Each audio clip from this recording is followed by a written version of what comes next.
ജയിക്കാനായി കളിക്കുന്നതും പരാജയപ്പെടാതിരിക്കാനായി കളിക്കുന്നതും തമ്മിൽ വലിയ വ്യത്യാസമുണ്ട്. ചിന്തിച്ചിട്ടുണ്ടോ അതേക്കുറിച്ച്?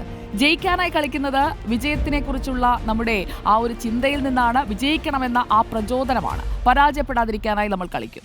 പരാജയ ഭീതി കൊണ്ടാണ് പരാജയപ്പെടാതിരിക്കാനായി കളിക്കുന്നത് എന്നതാണ് അതിൽ മനസ്സിലാക്കേണ്ട കാര്യം. തികഞ്ഞ അർപ്പണബോധത്തോടെയും ജയിക്കാനുള്ള തീവ്രമായ ആഗ്രഹത്തോടെയും പരിശ്രമിക്കുമ്പോഴാണ് ജേതാക്കൾ ജനിക്കുന്നത്.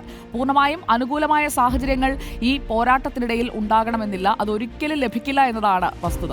നങ്കൂരമിട്ട് കിടക്കുന്നത് കൊണ്ട് അല്ലെങ്കിൽ ഒഴുക്കിനനുസരിച്ച് പോയതുകൊണ്ട് ഒരു കപ്പലിന് ലക്ഷ്യസ്ഥാനത്തെത്താൻ ആയെന്ന് വരില്ല.